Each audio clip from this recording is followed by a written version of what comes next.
Սրբազան ավանդությունն այն բոլոր վարդապետություններն են ուսմունքները, որոնք մեզ հասել են առաքյալների և եկեղեցու հայրերի մեծ փոխանցման միջոցով, և որոնք վկայված չեն Սուրբ գրքում, սակայն որևէ կերպ չեն հակասում նրան։ Բողոքականները չեն հավատում սրբազան ավանդությանը։ Նրանք հետևում են միայն Սուրբ գրքին,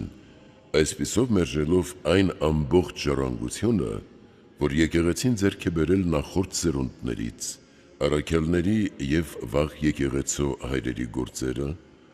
Սուրբ ժողովների որոշումները, եկեղեցու կանոններն ու սահմանակարգումները, եկեղեցու ծեսն ու երկար դարերի ընթացքում ձեռք բերված բանավոր վարդապետությունները։ Սրբազան ավանդությունն ավելի վաղնջական է, քան Սուրբ Գիրքը, այն հասնում է մինչև մեր հայր Ադամի ժամանակները։ Ամենավաղ գրավոր օրենքը, որ հասել է մեզ, տրվել է Մովսես մարգարեի ձեռքով, ով ապրել է Քրիստոսից առաջ 15-ից 14-րդ դարերում։ Սակայն ավանդությունն ավելի հին է, որովհետև դրանից հազարավոր տարիներ առաջ մարդկությունն ապրում էր առանց որևէ գրավոր օրենքի։ Իսկ ինչպես էին մարդիկ առաջնորդվում։ Մի կողմից իրենց խղճով, այսինքն բարոյական օրենքով, մյուս կողմից սերնդեսերունդ փոխանցվող ավանդությամբ։ Փորձենք բերել գրավոր օրենքին նախորդած սրբազան ավանդության մի քանի օրինակ։ Առաջին. Ծննդոց գրքում գրված է, որ արդար Աբելն Աստծուն ընծայեց իր հոտի պարարտ անասուններին, Գիրք Ծննդոց, գլուխ 4, համար 4։ Սուրբ Պողոս առաքյալը բացատրում է սա ասելով. հավատով Աբելն Աստծուն մատուցեց ավելի լավ զոհ, քան Կայենը, Պողոս առաքյալի թուղթը Եբրայեցիներին, գլուխ 11, համար 4։ Այստեղ հարց ենք տալիս. Աբելն ինչպես կարող էր իմանալ Աստծուն զոհ մատուցելու մասին, որտեղից էր նա այդ հավատքն ընդունել, երբ նրա ժամանակ ոչ մի գրավոր օրենք չկար։ Անկասկած, նա այս գաղափարն ընդունել էր իբրև ավանդություն իր հայր Ադամից, ով իր հերթին այն ընդունել էր հենց Աստծուց։ Սա տեղի է ունեցել 14 դար ավելի շուտ, քան Մովսեսը կգրեր զոհերի և ողջակեզների մասին։ Երկրորդ. նույնը կարելի է ասել նաև այն բոլոր ողջակեզների մասին, որոնք մատուցվեցին մեր հայրեր Նոյի, Աբրահամի, Իսահակի, Հակոբի և Հոբի կողմից։ Նրանք զոհերի մատուցման, ինչպես նաև զոհասեղանների հաստատման գաղափարներն ընդունել էին ավանդության միջոցով։ Ջրհեղեղից հետո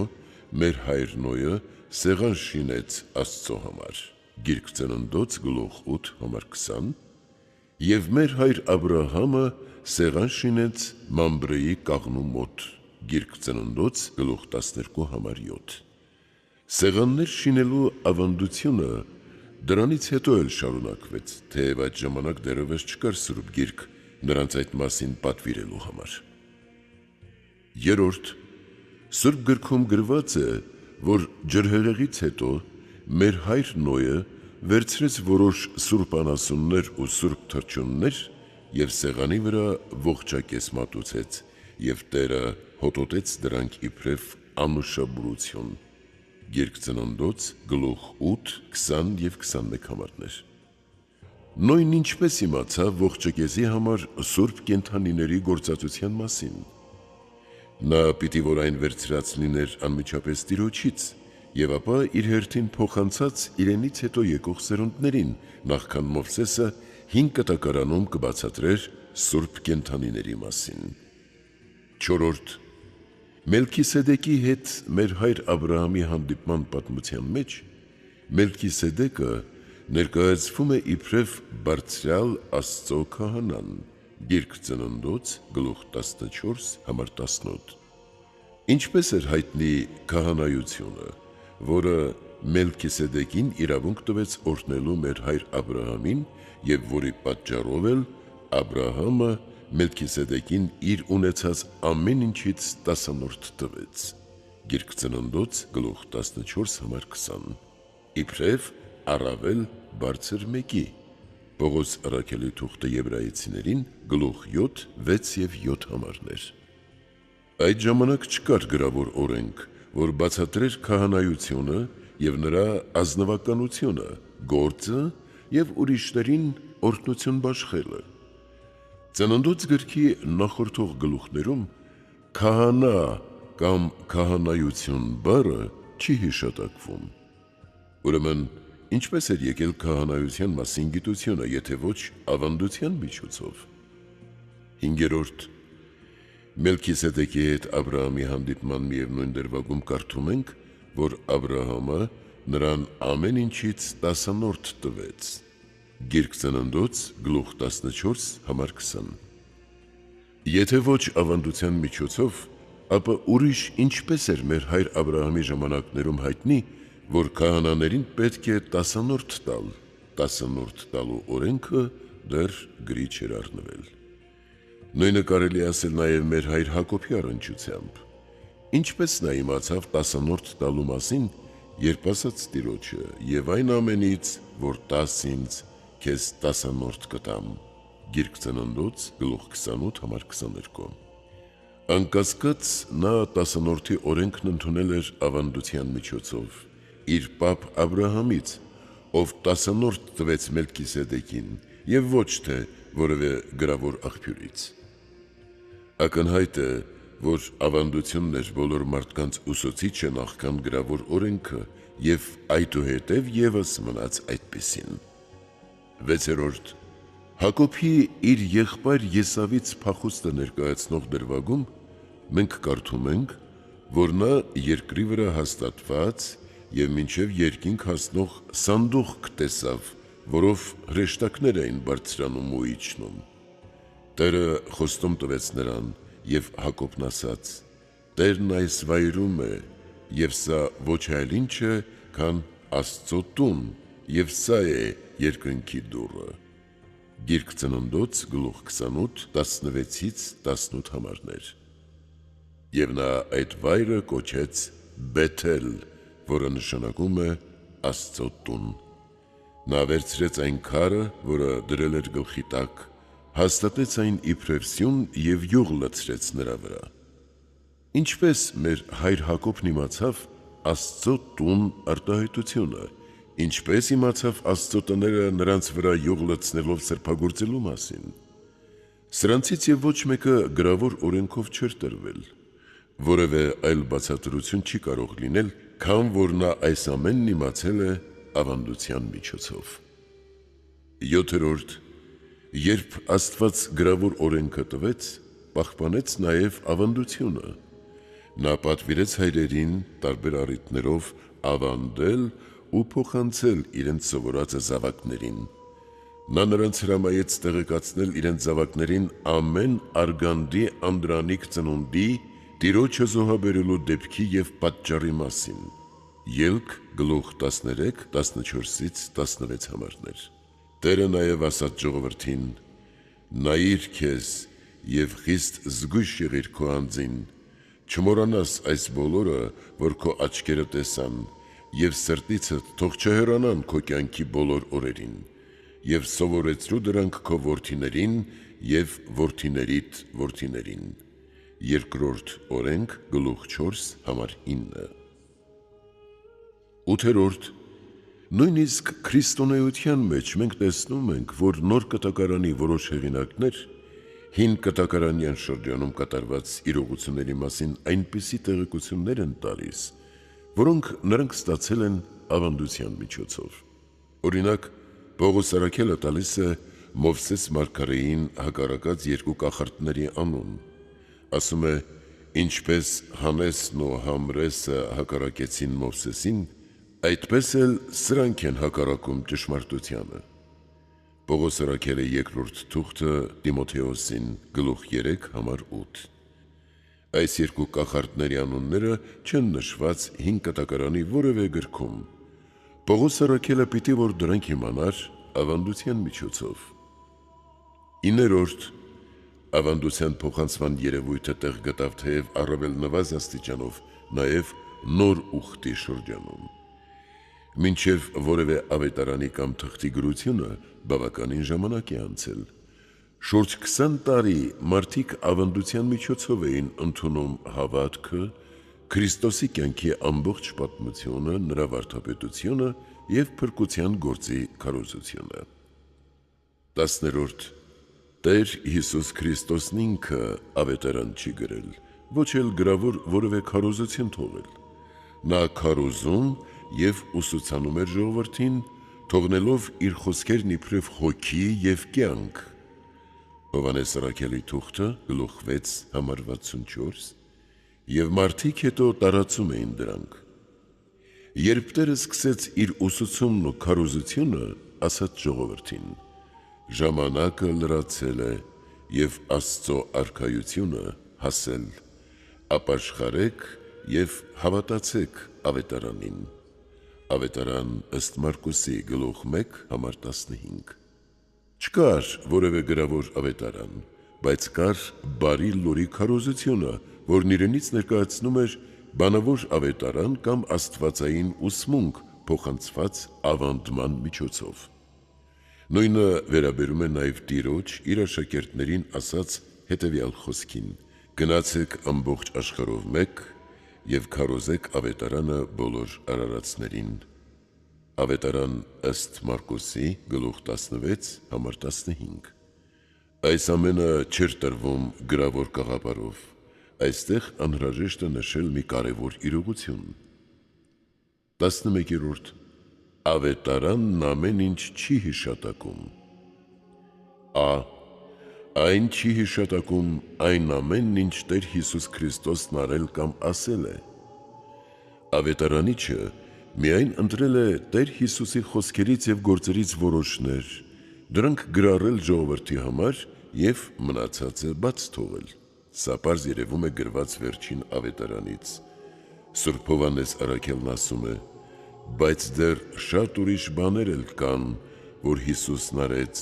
որոնք եթե մեկ առ մեկ գրվեին, կարծում եմ, աշխարհն իսկ բավական չէր լինի տանելու այդ գրքերը, եթե գրվեին»։ Հովհաննես առաքյալի թուղթը, գլուխ 21, համար 25։ Նաև Հիսուսն իր աշակերտների առաջ գործեց շատ ուրիշ նշաններ էլ, որոնք այս գրքում չեն գրված, բայց այսքանը գրվեց, որպեսզի դուք հավատաք, որ Հիսուսն է Քրիստոսը, Աստծո Որդին, և որպեսզի հավատալով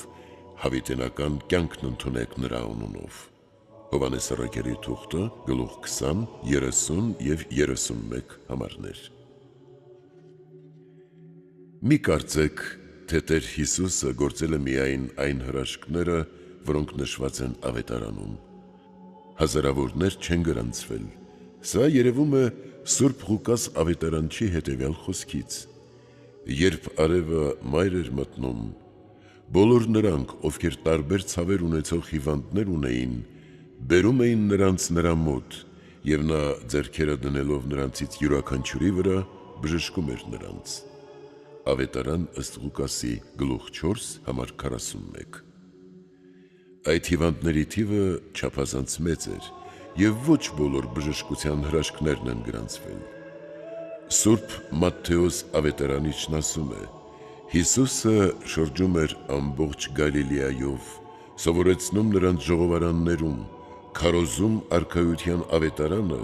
և բժշկում ժողովրդի մեջ եղած բոլոր հիվանդություններն ու ցավերը»։ Ավետարան ըստ Մատթեոսի, գլուխ 4, համար 23։ Որոնք են այդ բժշկության դեպքերի մանրամասները։ Ոչինչ չի գրանցվել։ Ի՞նչն էր Տերը սովորեցնում ու քարոզում ժողովարաններում։ Դա նույնպես չի գրանցվել։ Սուրբ Մարկոս ավետարանիչն ասում է, որ երբ Տեր Հիսուսը գնաց Կափառնայում, մտավ ժողովարան և սովորեցնում էր նրանց, և զարմանում էին նրա վարդապետության վրա, որովհետև սովորեցնում էր իշխանությամբ և ոչ թե ինչպես դպիրները։ Ավետարան ըստ Մարկոսի, գլուխ 1, 21 և 22 համարներ։ Ո՞րն է այդ վարդապետությունը, որ զարմացնում էր նրանց, չի գրանցված։ 5 հացով և 2 ձկով հրաշքի ժամանակ Տեր Հիսուսը սովորեցնում էր ժողովրդին առավոտից մինչև ուշ երեկո։ Ինչ էր սովորեցնում նրանց։ Ոչինչ չի հիշատակվում ավետարանում։ Որոնք էին Տեր Հիսուս Քրիստոսի վարդապետությունները լճափին, գետափին, նավակում և ճանապարհներին։ Չգիտենք, ոչինչ չի հիշատակվում ավետարանում։ Բ. Տիրոջ հարությունից հետո նույն իրավիճակին ենք հանդիպում։ Գրված է, որ Տերը հանդիպեց Եմմավոսի 2 աշակերտներին և սկսելով Մովսեսից և բոլոր մարգարեներից, նրանց բացատրում էր բոլոր գրքերում իր մասին գրվածները։ Ավետարան ըստ Ղուկասի, գլուխ 24, համար 27։ Այս ամենը և ուրիշներ նույնպես չգրանցվեցին ավետարանում, բայց ընտարակույս դրանք կամ գոնե դրանց մի մասը հասել են մեզ սրբազան ավանդության միջոցով։ Գ. Իսկ ինչ ասել հարությունից հետո Տիրոջ իր աշակերտների հետ անցկացրած 40 օրերի վերաբերյալ, որոնցում խոսում էր Աստծո արքայությանը վերաբերող իրողությունների մասին։ Գործք առաքելոց, գլուխ 1, համար 3։ Որոնք են Տիրոջ խոսքերն Աստծո արքայության մասին։ Անտարակույս այս մասին նրա խոսքերն այնքան մեծ կարևորություն ունեին, որ Տերը պատշաճ նկատեց իր հարությունից հետո իր աշակերտների հետ հանդիպումներ ունենալ։ Սակայն նույնիսկ սրանք չեն նշված Աստվածաշնչում։ Ամենայն հավանականությամբ դրանք միայն եկեղեցու առաջնորդներին վերաբերող նյութեր էին, որպեսզի կարողանային հասկանալ և ապա սովորեցնել համաձայն Տիրոջ խոսքի. «Սովորեցրեք նրանց պահել այն ամենը, որ պատվիրեցի ձեզ»։ Ավետարան ըստ Մատթեոսի, գլուխ 28, համար 20, ուր հայտնապես չի նշում, թե որոնք էին նրանց ուղղած իր պատվերները։ Կորել են արդյոք Տեր Հիսուս Քրիստոսի վարդապետություններն ու պատվիրանները, թե հասել մեզ։ Անդրամաբանական կլիներ հավատալ, թե դրանք կորել են, երբ դրանք այնքան կարևոր էին։ Հապա ինչպես են մեզ հասել։ Բացառությամբ Պողոս առաքյալի, ով 11 առաքյալներից մեկը չէր և չէր մասնակցում այն հանդիպումներին, որոնք Տերն ունեցավ իր հարությունից հետո, 11 առաքյալները, ում հետ Տերն իր հարությունից հետո անցկացրեց 40 օր, գրել են խիստ սակավ, և նրանց գրածը չի պարունակում քրիստոնեության ամբողջ վարդապետությունը։ Այս հարցի միակ պատասխանն այն է, որ իր աշակերտներին Տիրոջ սովորեցրածը մեզ հասել է առաքյալների կողմից ավանդման միջոցով։ Եկեղեցին ապրել է այս վարդապետությունները ըստ Տիրոջ խոսքի, այն խոսքը, որ խոսեցի ձեզ հետ, հոգի է և կյանք։ Հովհաննես առաքյալի թուղթը, գլուխ 6, համար 64։ Առաքյալները հասկացան խոսքերի հոգին և այն դարձրին կյանք, որը մենք ընդունեցինք եկեղեցու կյանքում։ Հետևաբար կարելի է ասել, որ սրբազան ավանդությունը եկեղեցու կյանքն է կամ կենդանի եկեղեցին։ Սուրբ առաքյալներն այս կյանքը Տիրոջից իրենց սովորած և ընդունած ամեն ինչով հանդերձ ավանդեցին եկեղեցուն։ Սակայն նրանք չգրեցին սա ավետարաններում կամ թղթերում, այլ թողեցին իբրև եկեղեցու կյանքում ապրող իրականություն։ Այս վարդապետությունների շարքում են եկեղեցական կանոնակարգությունը, ծեսերն ու խորհուրդները։ Արդյոք կարծում ենք, որ լեռան քարոզը, ավետարան ըստ Մատթեոսի, գլուխներ 5 և 7, 3 տարուց ավել ժամանակամիջոցում Տիրոջ ունեցած միակ քարոզն է։ Անշուշտ սա անհավատալի կլիներ։ Սակայն Տիրոջ խոսքերը չանհետացան, աշակերտները դրանք պահեցին իրենց սրտում ու մտքում։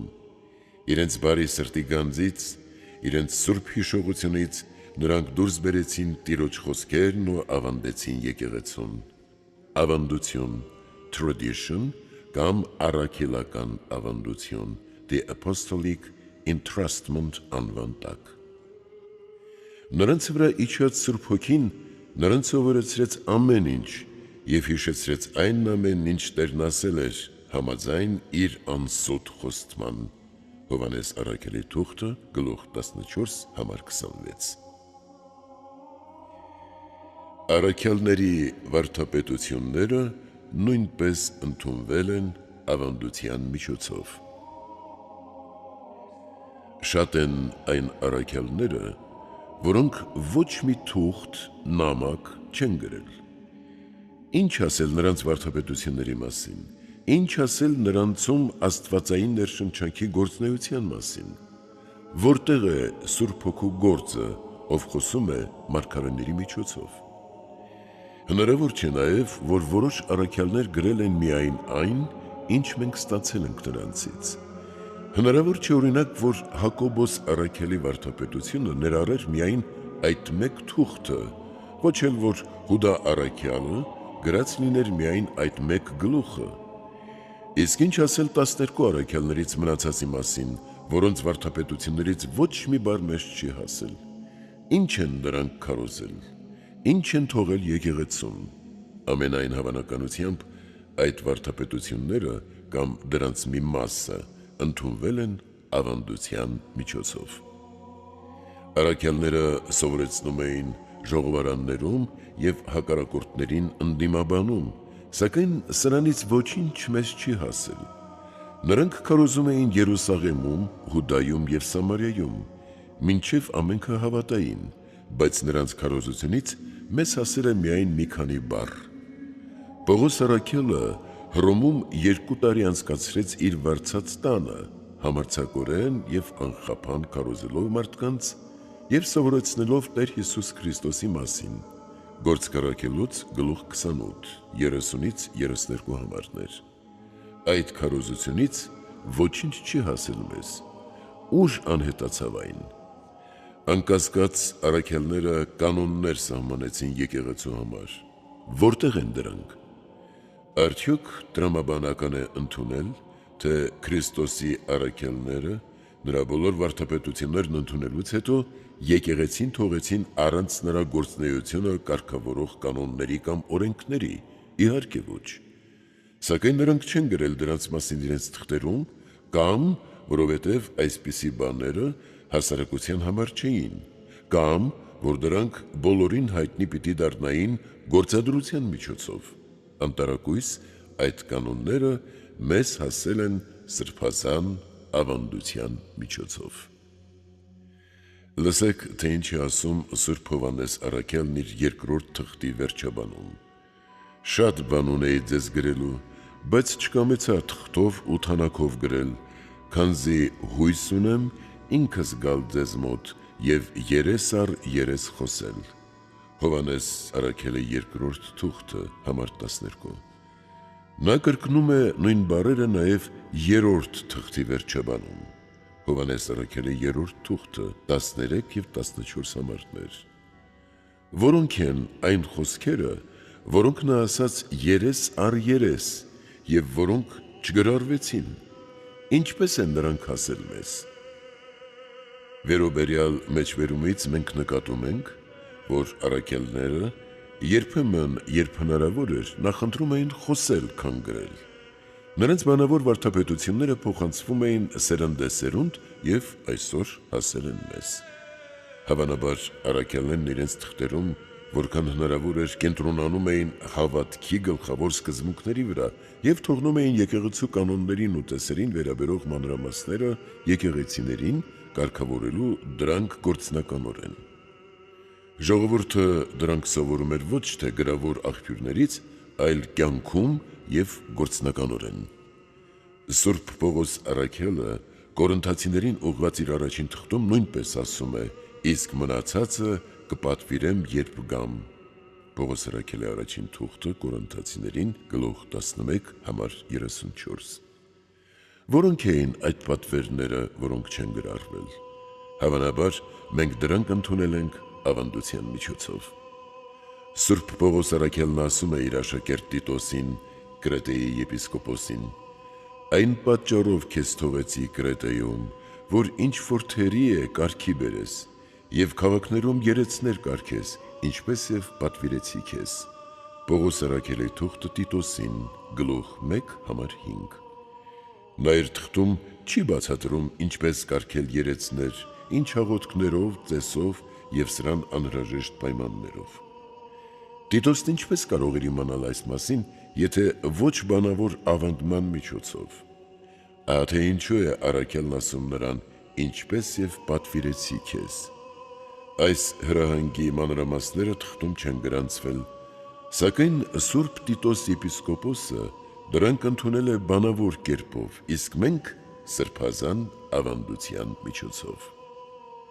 Նույնը վերաբերում է նաև իր աշակերտ Եփեսոսի եպիսկոպոս Տիմոթեոսին Պողոս առաքյալի գրածին. «Եվ ինչ որ լսեցիր ինձանից բազում վկաներով, այն ավանդիր հավատարիմ մարդկանց, ովքեր կարողություն ունեն նաև ուրիշներին ուսուցանելու»։ Պողոս առաքյալի երկրորդ թուղթը Տիմոթեոսին, գլուխ 2, համար 2։ Այստեղ առաքյալը խոսում է լսված և ոչ թե գրված բաների մասին, սակայն չի նշում, թե ինչ է ասել։ Անկասկած, այդ վարդապետությունը Պողոս առաքյալից ավանդվել է Սուրբ Տիմոթեոսին, ապա հավատարիմ մարդկանց, ովքեր էլ իրենց հերթին այն ավանդել են ուրիշներին, մինչև այն հասել է մեզ։ Նրանք, ովքեր պնդում են ամեն ինչ Սուրբ գրքի համարներով ապացուցելու վրա,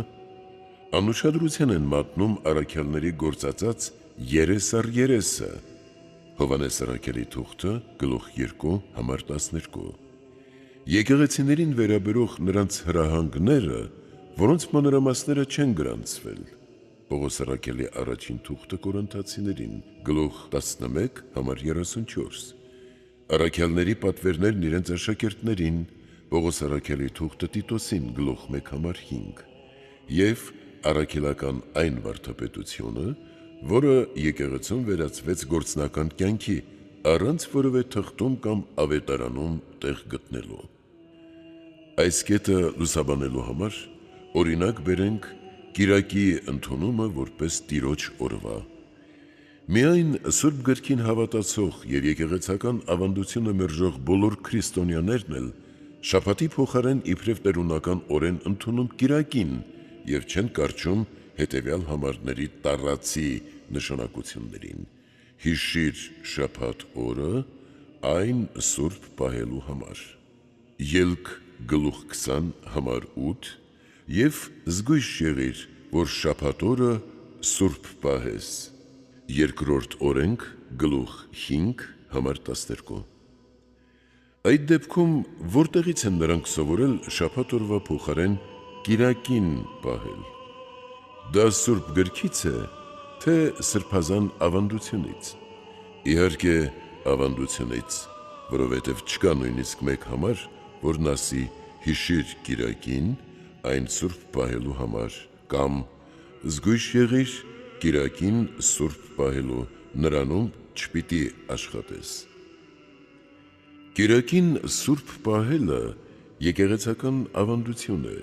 կիրառված առաքյալների կողմից և հիմնված Տեր Հիսուս Քրիստոսի մի վարդապետության վրա, որը հստակորեն չի նշված ավետարանում, այլ գործք առաքելոցում կան վկայություններ, որոնք առնչություն ունեն այս աստվածային ավանդության հետ։ Այսպիսով, այն վերածվեց եկեղեցական ընդունված կիրառույթի առանց գրված պատվիրանի կարիքի։ Կիրակին սուրբ պահելու հարցում բոլոր եկեղեցիների միաձայնությունը սրբազան ավանդության ճանաչման մի ապացույց է։ Սուրբ Պողոս առաքյալի թղթերում կան վկայություններ, որոնք ապացուցում են, որ նա իր վարդապետությունն ընդունել է Տիրոջից։ Հաղորդության խորհրդի մասին առաքյալն ասում է. «Որովհետև ես ընդունեցի Տիրոջից, ինչը նաև ձեզ ավանդեցի, որ Տեր Հիսուսն այն գիշերը, երբ մատնվում էր, հաց վերցրեց»։ Պողոս առաքյալի առաջին թուղթը Կորինթացիներին, գլուխ 11, համար 23։ Այստեղ առաքյալը խոսում է այն ավանդության մասին, որը նա ընդունել է հենց Տիրոջից և փոխանցել Կորինթոսի եկեղեցուն։ Սուրբ Գիրքը չի ասում, թե ինչպես և երբ է Պողոս առաքյալն այն ընդունել Տիրոջից։ Սակայն սա մեզ գաղափար է տալիս եկեղեցու մի վարդապետության մասին եւ թե ինչպես է այն մտել եկեղեցի ավանդման միջոցով։ Ավետարաններից մենք գիտենք, որ առաքյալները հաղորդության խորհուրդն ընդունել են Տիրոջից, բայց չի գրված, որ նրանք դա ավանդել են եկեղեցուն։ Կարևոր չի եղել սա գրի առնել, կարևոր է եղել, որ եկեղեցին ապրի եւ կիրառի այս խորհուրդը։ Այնուամենայնիվ Պողոս առաքյալը նշում է այսպիսի ավանդման մասին։ Առաքյալներն իրենց թղթերում գրանցել են նաև ուրիշ բաներ, որոնք իրենք վերցրել են ավանդությունից։ Ի հավելումը նրա, ինչ արդեն նշել ենք, այժմ մեջբերենք այն, ինչ Հուդա առաքյալը գրում է իր թղթում Միքայել հրեշտակապետի և սատանայի միջև եղած վիճաբանության մասին, կապված Մովսեսի մարմնի հետ։ Միքայել հրեշտակապետը, երբ Մովսեսի մարմնի համար բանսարկու սատանան վիճում էր նրա հետ, չհամարձակվեց հայհոյության դատաստան հանդուրժել, այլ ասաց. «Թող Տերը սաստի քեզ»։ Հուդա առաքյալի թուղթը համար 9։ Նման ոչինչ չի հիշատակված հին կտակարանում, ուստի հավանաբար Սուրբ Հուդան սա գիտեր ավանդության միջոցով։ Երբ Պողոս առաքյալը նկարագրում է, թե ինչպես է ժողովուրդը ստացել օրենքը կրակով բոցավառվող լեռից, ասում է. «Եվ տեսարանն այնքան ահավոր էր, որ Մովսեսն էլ էր ասում. զարհուրում և դողում եմ»։ Պողոս առաքյալի թուղթը Եբրայեցիներին, գլուխ 12, համար 21։ Մովսեսին վերագրված այս խոսքը չի գրանցված ոչ ելքի գրքում, ոչ էլ երկրորդ օրենքի, ուստի հավանաբար Պողոս առաքյալը սա գիտեր ավանդության միջոցով։ Նաև ավելացնենք, ինչ որ գրված է հայտնության գրքում Բաղաամի պղծագործության մասին, որի մանրամասները չեն գրված Թվերի գրքում։ Թվեր, գլուխ 24, համար 25։ Հայտնության գրքում գրված է. «Քանզի պահում ես Բաղաամի ուսմունքը, ով սովորեցրեց Բաղակին գայթակղություն դնել Իսրայելի որդիների առաջ, ուտելու կուռքերին, զոհվածն ու պոռնկանալու»։ Սուրբ Հովհաննես առաքյալի հայտնությունը, գլուխ 2, համար 14։ Թվերի գրքում նշված է, որ ժողովուրդն անում էր այս ամենը, սակայն չի նշված, թե դա Բաղաամի ուսմունքն էր։ Ուստի հավանաբար Սուրբ Հովհաննես առաքյալը սա գիտեր ավանդության միջոցով։ Սա վերաբերում է նաև դարձյալ Բաղաամի վերաբերյալ Պետրոս առաքյալի ասացին. «Թողնելով ուղիղ ճանապարհը, մոլորվեցին, ընթանալով Բեովրի Բաղաամի ճանապարհով, ով սիրեց անիրավության վարձը»։ Պետրոս առաքյալի երկրորդ թուղթը, գլուխ 2, համար 15, նաև Հուդա առաքյալի ըստ Բաղաամի մոլորության զեղ դարձան, ընկնելով վարձերի հետևից խոսքին, Հուդա առաքյալի թուղթը, համար 11։ Սուրբ Հուդա առաքյալը խոսում է նաև Ենովքի մի մարգարեության մասին, որը չի նշված հին կտակարանում։ Ասում է. «Նրանց մասին մարգարեացավ նաև Ադամից հետո 7-րդը Ենովքը և ասաց. ահա Տերը եկավ բյուրավոր սուրբ հրեշտակներով, ըստ ամենայնի դատաստան անելու և հանդիմանելու բոլոր ամբարիշտներին իրենց գործերի համար, որոնցով ամբարշտացան, և բոլոր խիստ խոսքերի համար, որոնք ասացին նրա մասին մեղավորներն ու ամբարիշտները»։ Հուդա առաքյալի թուղթը 14 և 15 համարներ։ Այս մարգարեության աղբյուրը նույնպես պիտի որ ավանդությունը լիներ։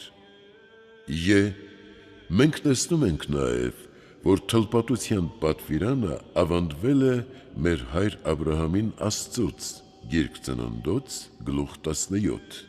և ավանդման միջոցով տարածվել նախքան այն պատվիրող գրավոր օրենքի գոյությունը։ Սրբազան ավանդության օգուտը։ Ավանդության միջոցով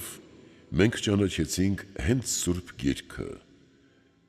Աստվածային գրքերը մեզ հասել են ավանդման միջոցով, այլապես չենք կարողանա ճանաչել կամ տարբերակել դրանք։ Նոր Կտակարանի գրքերը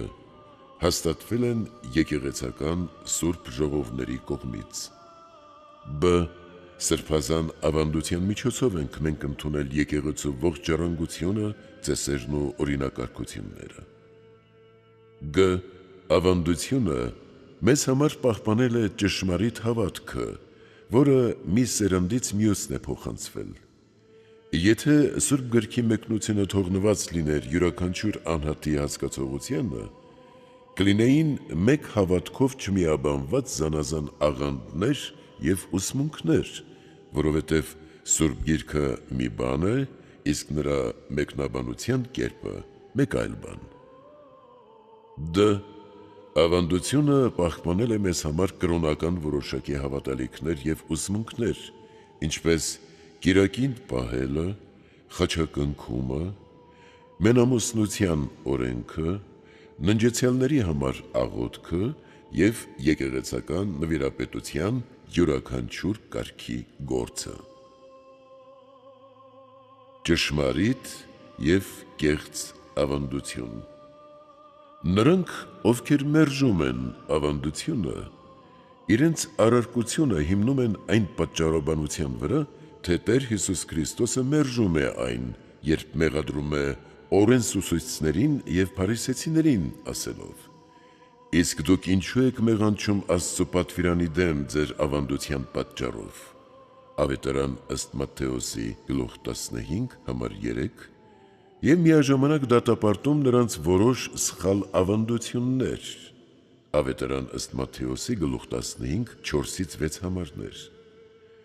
Նրանք իբրև պատճառաբանություն գործածում են նաև առաքյալի հետևյալ խոսքը.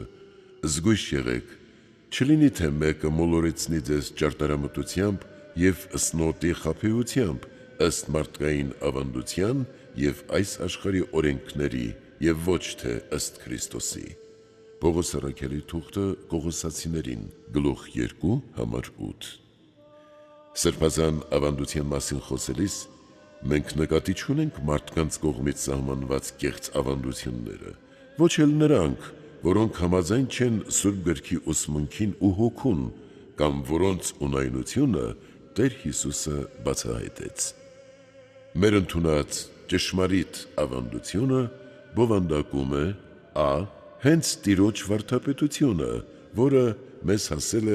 ավանդության միջոցով, b. Առաքելական ավանդությունը, այսինքն առաքյալների վարդապետությունը, որը մեզ հասել է սերնդեսերունդ ավանդման միջոցով, g. Եկեղեցական ավանդությունը, վավերացված եկեղեցական Սուրբ ժողովների օրենքներով ու կանոններով, կամ որն ընդունել ենք եկեղեցու հայրերից և հավատքի առաջամարտիկներից։ Սա մեզ առաջնորդում է դեպի մի կարևոր կետ՝ եկեղեցու օրինակարգելու իշխանությունը։ Այս իշխանությունն առաքյալներին տրվել է հենց Տիրոջից, երբ ասաց նրանց. «Ինչ որ կապեք երկրի վրա, կապված կլինի երկնքում, և ինչ որ արձակեք երկրի վրա, արձակված կլինի երկնքում» Ավետարան ըստ Մատթեոսի 18:18։ Եկեղեցին իր այս պարտականությունը սկսել է կատարել 45 թվականին Երուսաղեմում գումարված առաջին եկեղեցական ժողովով։ Այստեղ քննարկվել է հեթանոսներին ընդունելու հարցը, և ժողովը որոշում է կայացրել նրանց ընդունել առանց նրանց վրա ավելորդ բեռներ դնելու։ Սուրբ Հոգուն և մեզ հաջորդված ավելի մեծ բեռ չդնել ձեզ վրա, բացի այս կարևոր բաներից՝ կուռքերին զոհվածից, արյունից, խեղդված բաներից և պոռնկությունից հեռու մնալուց։ Գործք առաքելոց 15, 28 և 29 համարներ։ Այդ ժամանակվանից ի վեր սուրբ ժողովները, տեղական և տիեզերական ընդհանրական, գումարվում էին եկեղեցու ուսուցման և օրինակարգման իշխանությամբ, որը Տերը շնորհեց քահանայությանը։ Այս ժողովները սահմանել են եկեղեցու վարդապետությունն ու կանոնները, որոնք մասն են դարձել եկեղեցական ավանդության։ Ճշմարիտ ավանդության պայմանները։ Առաջին, այն պետք է չհակասի Սուրբ Գրքին։ Պողոս առաքյալի թուղթը Գաղատացիներին, գլուխ 1, համար 8։ Երկրորդ, այն պետք է չհակասի եկեղեցական ուրիշ ավանդությունների։ Երրորդ, այն պետք է ընդունվի եկեղեցիների կողմից։ Պարզ է, որ յուրաքանչյուր նոր սերնդի օրոք նոր խնդիրներ են ծագում, որոնք պահանջում են եկեղեցու տեսակետը դրանց վերաբերյալ, որպեսզի մարդիկ չմոլորվեն ու չշփոթվեն ճշտի և սխալի միջև։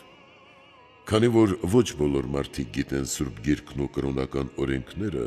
եկեղեցին ուսուցման և օրինակարգման իր իշխանությամբ ներկայացնում է կրոնի տեսակետը ծագած հարցերի վերաբերյալ, որովհետև ըստ Սուրբ Գրքի օրենքը պահանջվում է քահանայի բերանից։ Մաղաքիայի մարգարեությունը, գլուխ 2, համար 7։ Իրար հաջորդած սերունդների ընթացքում եկեղեցու վարդապետությունները վերածվում են ավանդության և ժառանգվում հետագա սերունդների կողմից։ Առաքյալները պատվիրում են պահպանել ավանդությունը։ Սուրբ Պողոս առաքյալն ասում է. «Այսուհետև, եղբայրներ, հաստատուն եղեք և ամուր պահեք այն ավանդությունները, որոնք սովորեցիք թե մեր խոսքով, թե նամակով»։ Պողոս առաքյալի երկրորդ թուղթը Թեսաղոնիկեցիներին, գլուխ 2, համար 15։ Նա նաև ասում է. «Պատվիրում եմ ձեզ, եղբայրներ, մեր Տեր Հիսուս Քրիստոսի անունով, որ խուսափեք ամեն եղբորից, ով ստահակությամբ է ընթանում և ոչ ըստ այն ավանդության, որն ընդունեցիք մեզանից»։ Պողոս առաքյալի երկրորդ թուղթը Թեսաղոնիկեցիներին, գլուխ 3, համար 6։ Կորինթացիներին էլ ասում է. «Գովում եմ ձեզ, որ հիշում եք ինձ ամեն ինչում և պահում եք ավանդությունները, ինչպես ավանդեցի ձեզ»։ Պողոս առաքյալի առաջին թուղթը Կորինթացիներին, գլուխ 11, համար 2։ Ցավալիորեն մեր եղբայր բողոքականները Սուրբ Գրքի իրենց արաբերեն թարգմանության մեջ այն մասերում, որոնք հաստատում են ավանդության գաղափարը, ավանդության փոխարեն գործածում են ուսուցում բառը և պահում ավանդություն բառն այնտեղ, ուր այն վերաբերում է Սուրբ Եկեղեցու կողմից մերժված կեղծ ավանդություններին։ Բողոքականներն ունեն ավանդություններ։ Այս ավանդությունները աստվածապաշտության մեջ նրանց համայնքը միասնականացնող կարգավորումներ են, որոնք կարող են գտնվել երեցներ կարգելու, ամուսնության և այլ արարողություններն ամփոփող մատյաններում։ Բողոքականներից ոչ ոք չի ասում կամ անում, ինչ կամենում է։ Կան կանոններ, որոնց նրանք հետևում են։ Անկասկած, սրանք ավանդություններ են, ինչպես էլ որ նրանք կոչեն դրանք։ Թեև բողոքականները մերժում են սրբազան ավանդությունը, սակայն ունեն իրենց ավանդությունները, որոնք հավատարմորեն պահում են և գործածում են նաև ծեսեր, թեև ծեսերը մերժում են։ Նրանք ունեն հատուկ աղոթքներ և հաստատագրված ընթերցվածքներ ձեռնադրությունների, ամուսնության, մկրտության և թաղումների համար, թեև չեն ընդունում կանոնական աղոթքները։ Նշանակում է, նրանք ունեն ավանդություններ, սակայն մերժում են այն ավանդությունները, որոնք հակասում են իրենց հավատքին։ Ավանդությունները թանկագին ժառանգություն են և ոչ մի եկեղեցի չպիտի կորցնի դրանք, այլապես կմնա առանց անցյալի և առանց յուրաքանչյուր անձի ըմբռնումների ու մեկնաբանության վրա վերահսկման։ Մեր բողոքական եղբայրները պահում են իրենց սեփական հայրերի խոսքերը։ Մենք մեր հայրերի խոսքեր, այսինքն հայրաբանություն, կոչում ենք օրինակ Սուրբ Հովհան ոսկեբերանի մեկնողական գործերը, Սուրբեր Աթանեսի, Գյուրեղ Մեծի, Գրիգոր Աստվածաբանի աստվածաբանական և վարդապետական գրվածքները և այլն։ Բողոքականները նույնպես մեծ կարևորություն են տալիս Լյութերի, Կալվինի, Ցվինգելի, Մոուդիի և այլ նշանավոր անձանց գրվածքներին։ Թեև նրանց հայրեր չեն կոչում, սակայն իրականում դրանք իբրև հայրաբանական գործեր են դիտվում։ Բողոքականները հարգում են այդ մարդկանց, սակայն չեն հետևում նրանց ուսմունքներին։ Նրանց գործերը համարում են կարևոր, սակայն պարզապես կարծիքներ և ոչ պարտադիր ուսմունք, ուստի ազատ են դրանք մերժելու կամ ընդունելու։